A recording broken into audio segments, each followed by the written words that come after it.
Hi students, continuing our discussion of surface tension. In this video we are starting from excess pressure across a curved surface. Now if we have any curved surface of the liquid surface is curved, then pressure on two sides of this curved surface will be different. Why it will be different, we will see that, and on which side it is going to be more. This is what we are going to see. So excess pressure across a curved surface, across any curved surface of a liquid, it is liquid surface. Pressure on two sides, say pressure here P1, here P2. Then P1 is not equal to P2 if it is a curved surface. Now why it is so, you try to understand. Let's consider three types of surfaces possible. One is the plane surface. You assume here liquid is there. Here liquid, and we are talking about this plane surface only. Other possibility, concave up, this type of surface. And third possibility,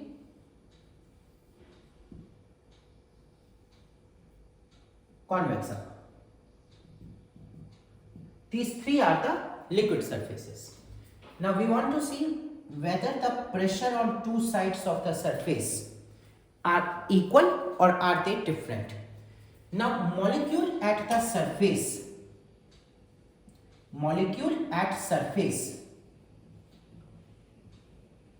experiences a force due to surface tension, and this force is acting in which direction?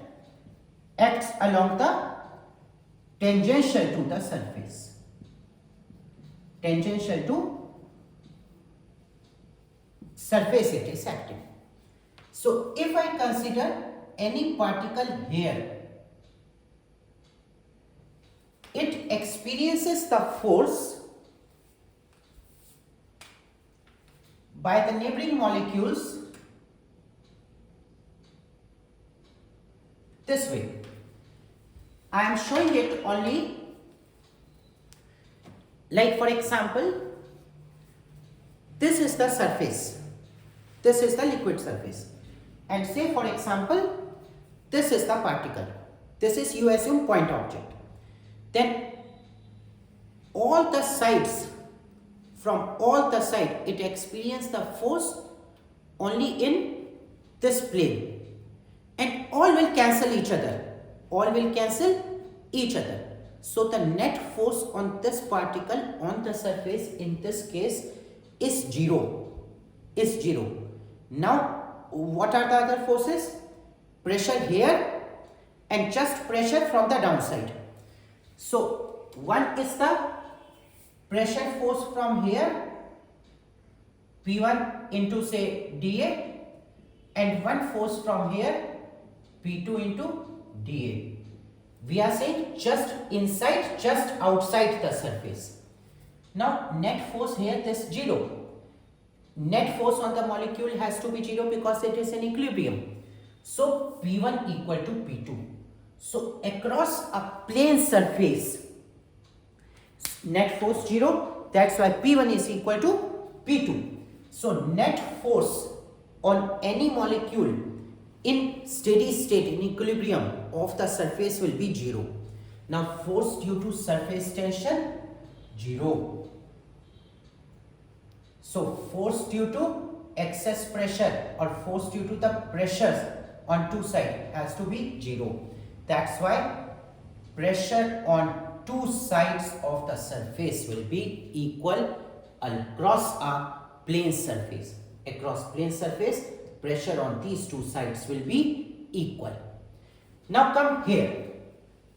Let us consider this particle on the surface.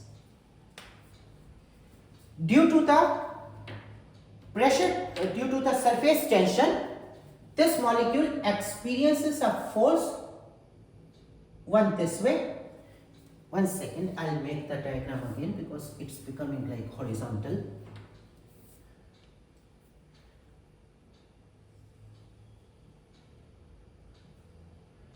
So this molecule I am taking, so it experiences the force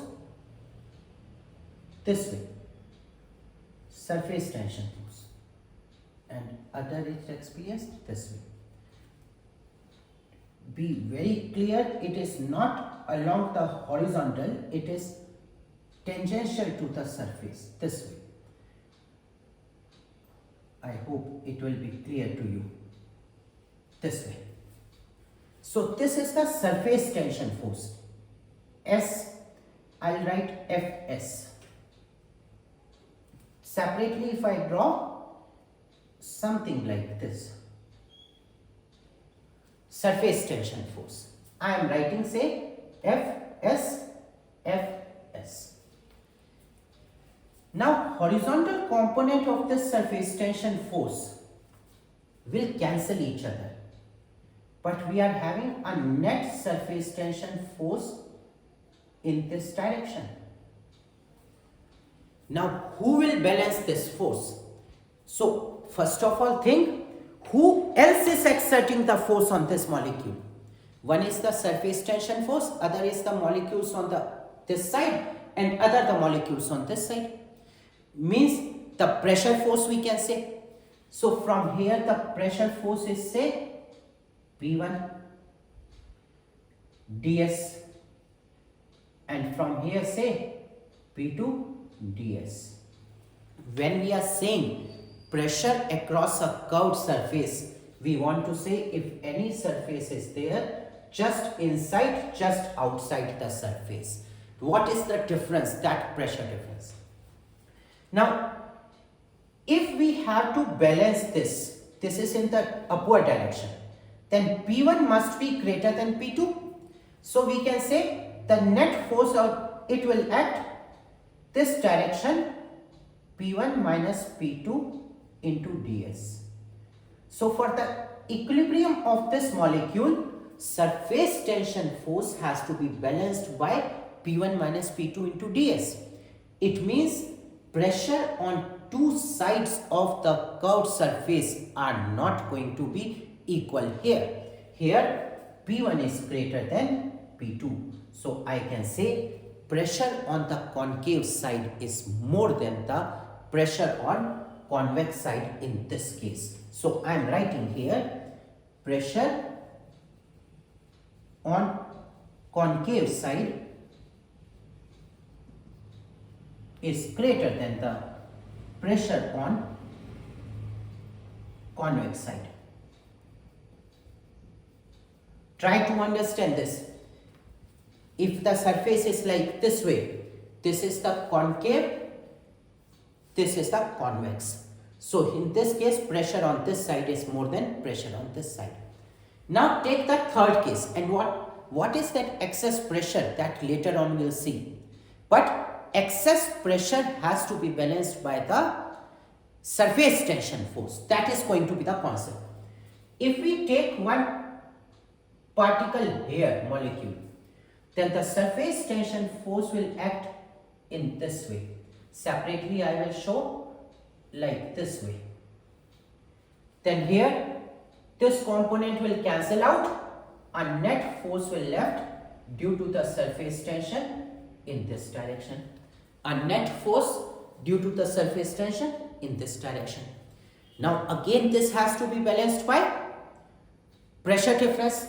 Let us say pressure here is P1, here is P2.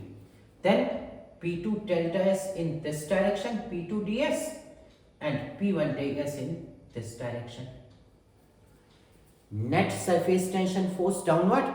So pressure force has to upward to balance this. So in upward direction I can write P2 minus P1 into ds. Now here pressure on this side is more. And if you see, this is also the concave side. This is also the concave side. So I can say pressure on the concave side is more than the pressure on convex side for this also. And this is a rule. This is a rule for any curved surface. For any curved surface, if you are taking surface tension into the consideration, pressure across the curved surface, pressure difference across the curved surface will be balanced by the surface tension force. Pressure difference force will be balanced by surface tension force. Pressure on concave side will be more than the pressure on the convex side. Pressure on the concave side will be more than the pressure on convex side. Now once I am telling you, summarizing sort of,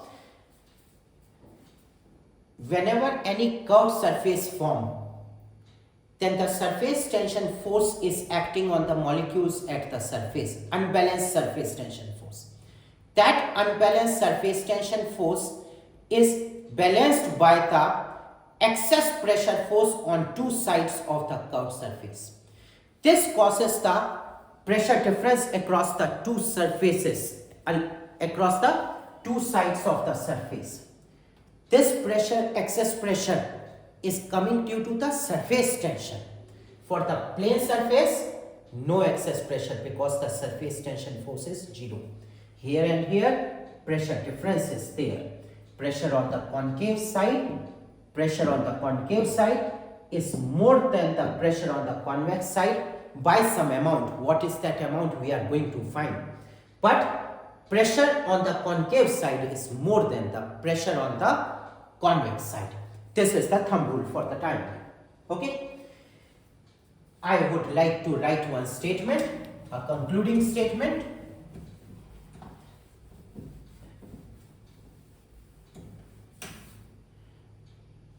Across any curved surface,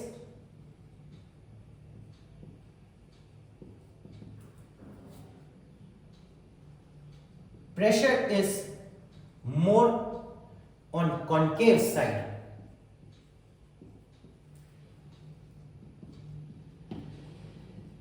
This excess pressure is due to surface tension.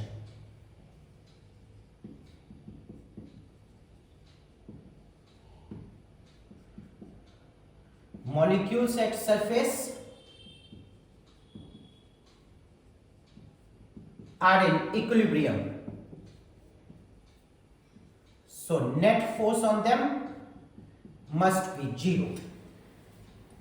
Remember these 3 points, and with the help of this you can understand most of the things.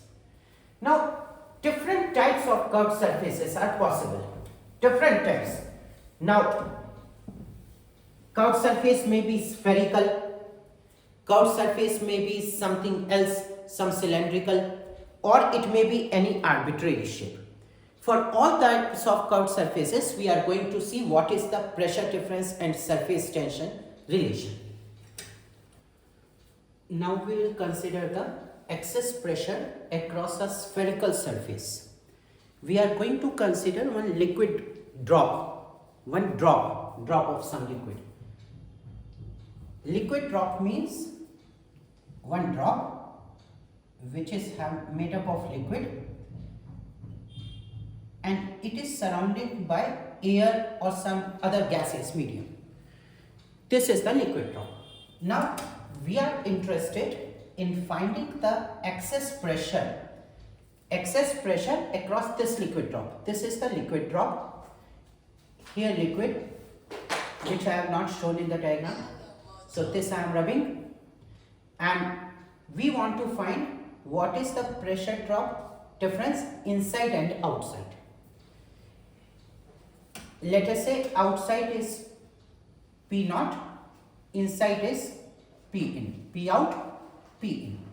And we want to find the pressure difference between these two, excess pressure.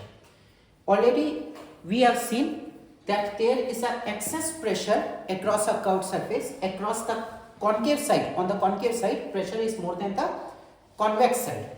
So here P in will be greater than P naught. right? Now let us consider the surface tension of this liquid of which this is made up of is S. Surface tension is S. Now this liquid drop is in equilibrium.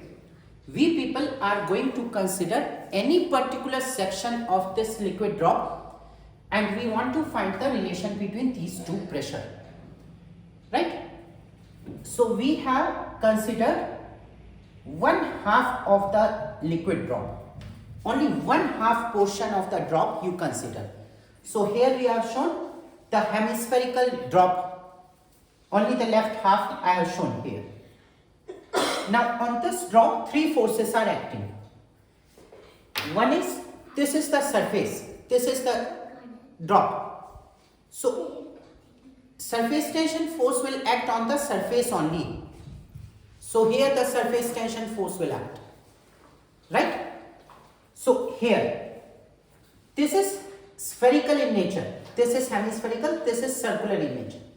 So surface tension force is acting along the tangent to the surface.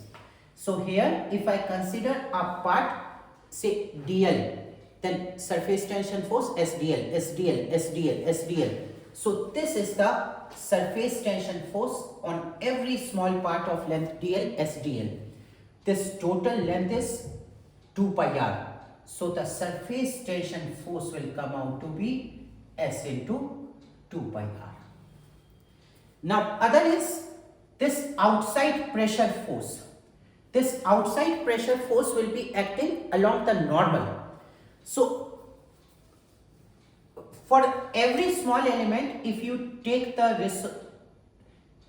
pressure force will be P out into dA, and if you resolve, it can be resolved in this way. This component, vertical downward component, will be cancelled here by vertical upward component, and only this component will left over. So the pressure force due to the outside pressure on the hemispherical shell will be P outside into pi r square, where r is the radius of this drop. Same way inside, the force is acting in this way. Pressure force is acting this way on this bubble. Same way, with same reasoning we can say the pressure force due to the internal pressure is P in into pi r square. Area of the hemisphere is 2 pi r square, but we have to take only the projection. This is already in your earlier classes we have seen, right? And one is the surface tension force Pf3, which is equal to S into 2 pi r. This is rightward, this is towards left, this is towards right. Here given. Now under the action of these 3 forces, this part, hemispherical part, is in equilibrium. If it is in equilibrium, net force will be 0. So F1 plus F3 equal to F2, and we got it. F1 is P out into pi r square plus S into 2 pi r is equal to P in into pi r square, pi cancel, r cancel, and we got it. P in minus P out is equal to 2s by r. So the excess pressure inside is equal to 2s by r, or we can also write excess pressure across a drop is equal to 2s by r. Right? Spherical. This formula is valid only for spherical surface. Only for spherical surface you can apply this pressure. Pressure on the inside of the drop is more than the outside by equal to 2s by r. Right? Now let's take some more cases in the for the spherical bubble drop, etc. For liquid drop, spherical, excess pressure is 2s by r. We can have the air bubble also. Air bubble means inside the liquid one bubble is there. Liquid is surrounded by some air bubble like this. Right? Here the P1 is greater than P2. So I can also write P1 minus P2 this. Here also this is the concave side. Here the pressure will be more. Here the pressure will be smaller. Here also P1 minus P2 is equal to 2S by R, where R is the radius of the bubble and S is the surface tension of the liquid. If we have the soap bubble is a film which is consisting of two surfaces. Soap bubble will be like this way.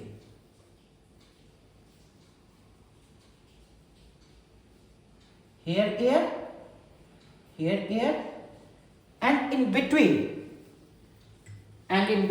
here some soap solution will be there in this part. Soap solution will be there. So here it is P1, it is P2. Then here P1 minus P2 will come out to be 4S by R. How it will come? I am explaining you see it. Little detail I will explain. I am rubbing the upper part.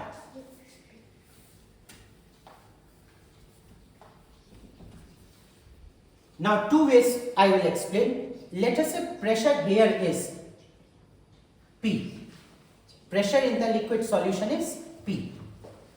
Then for this surface, for the inner surface I can write, or first I will write for the outer surface, P minus P2 equal to 2S by R. For this surface, P minus P2, pressure on concave side minus pressure on convex side is equal to 2S by R. And for this surface, when we want to write inner surface, P1 minus P equal to 2S by R. Since this thickness is very small, that's why we can say this radius and this radius are almost equal. So from here, if we add these two equations, we will get P1 minus P2 equal to 4S by R. Same expression. Right? We have another way too also. Let us consider like this way.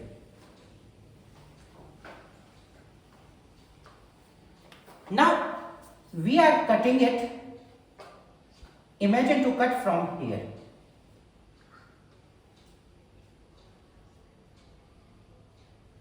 Like this. And after cutting it, this right portion, I am removing it.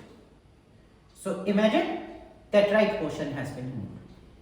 Now here the surface tension force is S into 2 pi r on the outer surface and S into 2 pi r on the inner surface. And both are the same radius, so we can write S into 2 pi r only.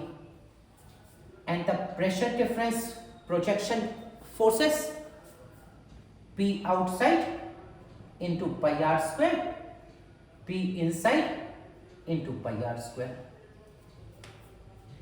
So this plus P naught into 4 pi r square plus S into 4 pi r is equal to P in into pi r square. From here also we got the same expression. Right? This is for spherical surfaces. When we have the liquid drop, when we have the bubble, and when we have the soap bubble.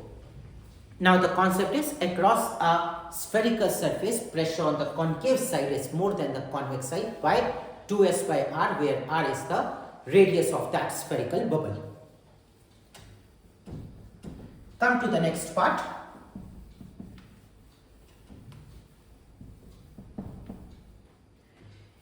If the curved surface is not a spherical shape, rather the curved surface is having some arbitrary shape, then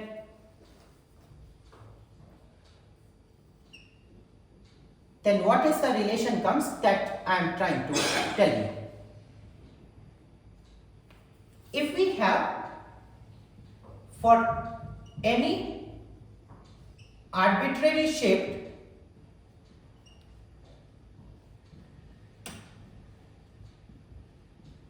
curved surface. This is, say, the upper part is convex side, say P1, P2, and below is the concave side, P1, right? Like this. Now this is not spherical. Spherical is like everywhere radius of curvature is same. But for any other curved surface, radius of curvature may be different at different places. So we are considering one curved surface, this side concave, this side convex, and radii of curvature along two mutual perpendicular directions are R1 and R2.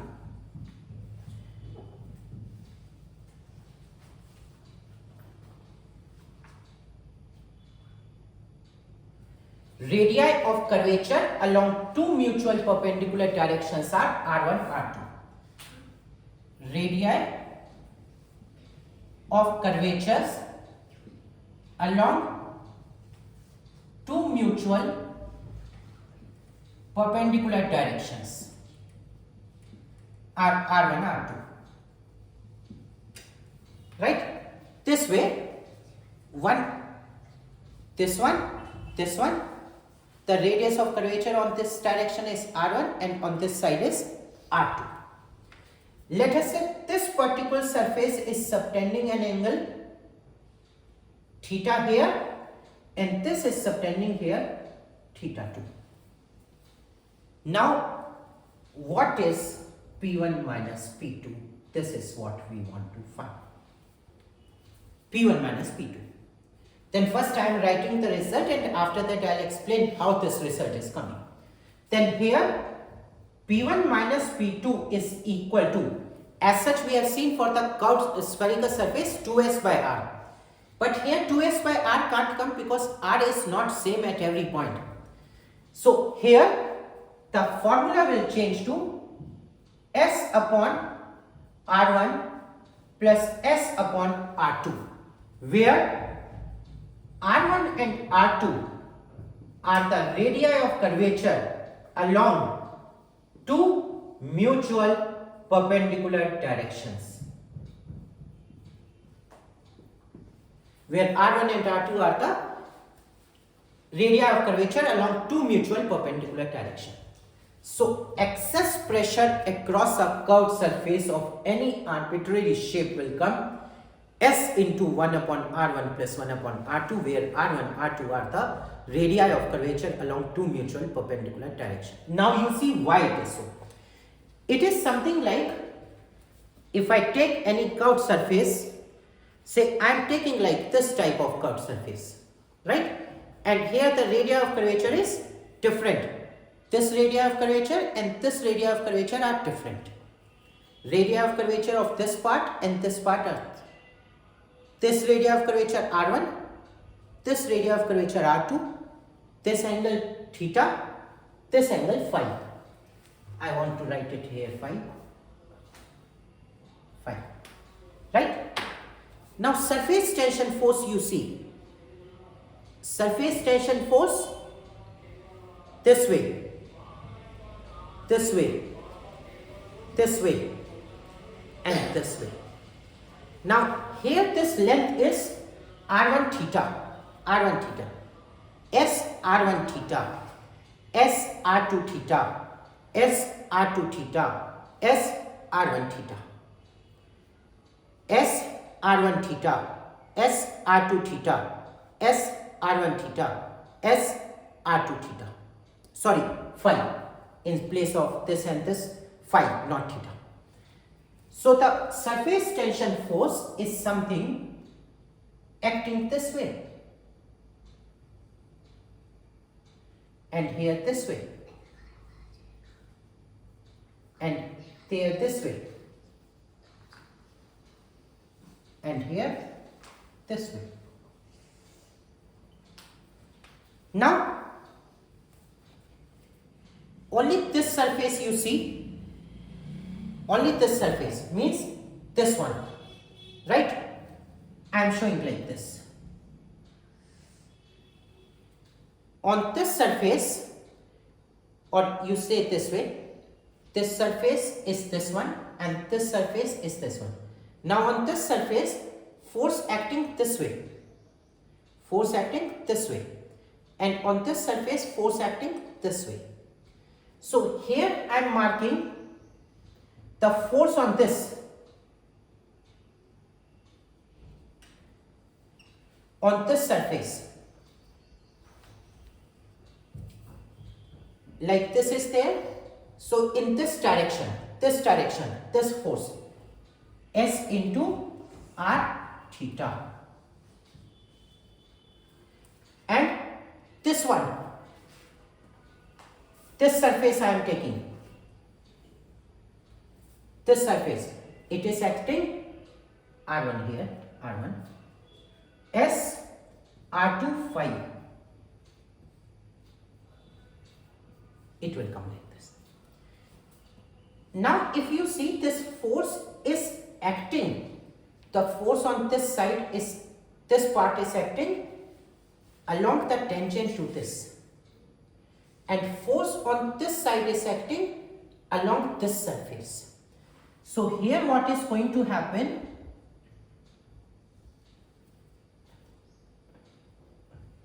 it will be phi by 2, phi by 2.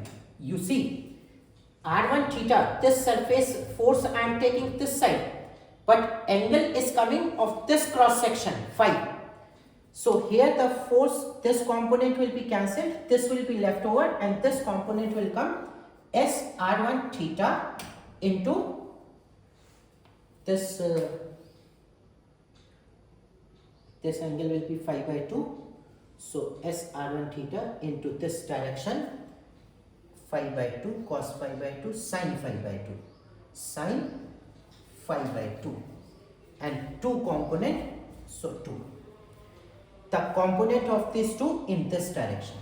Same way, component of this 2 in this direction will come S R2 phi into sin theta by 2.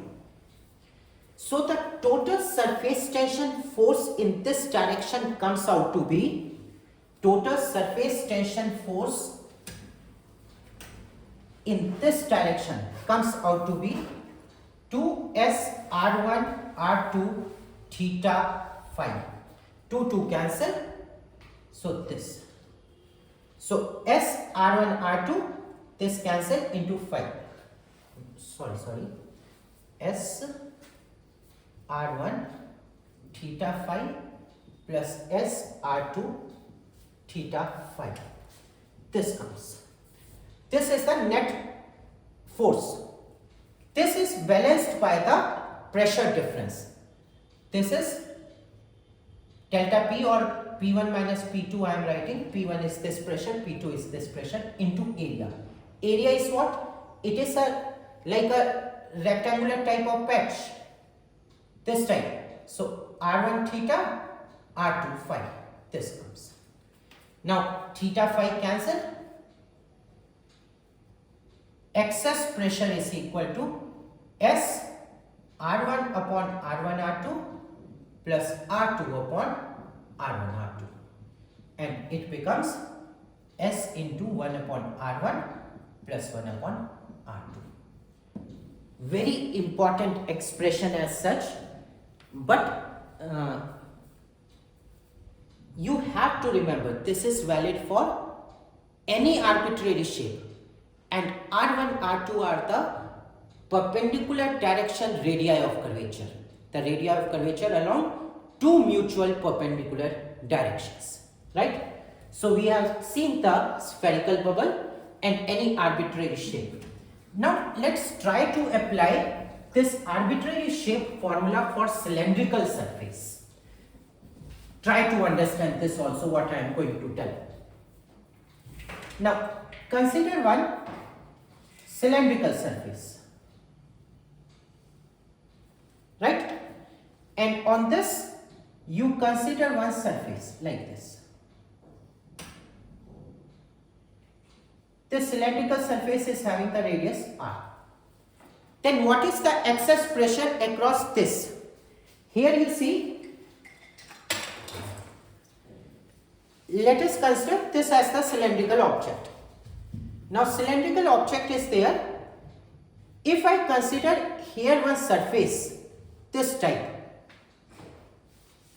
then this and this way, then you can see the radius of curvature of this is same as coming on the curved surface. Radius of curvature of this particular part is R1, and this is a line, straight line. So what is the radius of curvature of this? Will be infinite. Radius of curvature of this part is infinite, this particular part, and this is coming the same radius of curvature as of the curved surface. So here R1 will become R and R2 will become infinite. So if P1 is the inside pressure, P2 is the outside pressure, then change in pressure will come out to be S into 1 upon R1 plus 1 upon R2, and it will become S into 1 by R plus 1 by infinity, that is 0, that is S by R. So it is across a cylindrical surface.